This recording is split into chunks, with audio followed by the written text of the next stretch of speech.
Pineapple പുഡിങ്ങോ pineapple കേക്കൊക്കെ ഉണ്ടാക്കുന്ന സമയത്ത് എനിക്ക് ഏറ്റവും വലിയ ടാസ്ക് എന്ന് പറയുന്നത് ഈ ഒരു പൈനാപ്പിളിൻ്റെ തൊലി ചെത്തിയെടുത്തതിന് ശേഷം അതിൻ്റെ മുള്ള് കളഞ്ഞെടുക്കുക എന്നുള്ളതായിരുന്നു കേട്ടോ. ആദ്യം ഞാൻ കത്തീൻ്റെ അറ്റം വെച്ചിട്ടോ അല്ലെങ്കിൽ പീലറിൻ്റെ അറ്റം വെച്ചിട്ടൊക്കെയാണ് ഈ ഒരു മുള്ള് കളഞ്ഞിരുന്നത് കേട്ടോ. ഇപ്പം ഞാൻ ഫ്ലിപ്കാർട്ടിൽ നിന്ന് ഈ ഒരു ഐറ്റം വാങ്ങിയതിന് ശേഷം വളരെ എളുപ്പമാണ് കേട്ടോ അതിൻ്റെ ആ ഒരു മുള്ള് കളഞ്ഞെടുക്കാൻ വേണ്ടിയിട്ട്.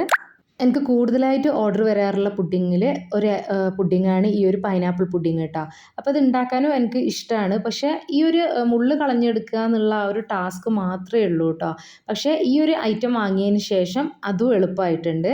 അപ്പോൾ എന്നെപ്പോലെ ചിലർക്കെങ്കിലും ഈ ഒരു ബുദ്ധിമുട്ട് ഉണ്ടായിട്ടുള്ളവരുണ്ടെങ്കിൽ തീർച്ചയായിട്ടും ഈ ഒരു ഐറ്റം വാങ്ങിക്കുക കേട്ടോ. നിങ്ങൾക്ക് വേണമെന്നുണ്ടെങ്കിൽ ഞാനിതിൻ്റെ ഈ ഒരു ലിങ്ക് ഇതിൽ കൊടുക്കുക. ഞാനിത് വാങ്ങുന്ന സമയത്ത് ഏകദേശം 140 രൂപേൻ്റെ ഉള്ളിലാണ് കേട്ടോ എനിക്കിതിന് റേറ്റ് വന്നിട്ടുണ്ടായിരുന്നത്. അപ്പോൾ ഇപ്പോൾ എത്രയാണ് റേറ്റ് എന്ന് കറക്റ്റ് അറിയില്ല. അപ്പോൾ നിങ്ങൾക്ക് വേണമെന്നുണ്ടെങ്കിൽ വാങ്ങിക്കോളൂ കേട്ടോ. വളരെ എളുപ്പമാണ് ഇത് ചെയ്തെടുക്കാൻ വേണ്ടിയിട്ട്.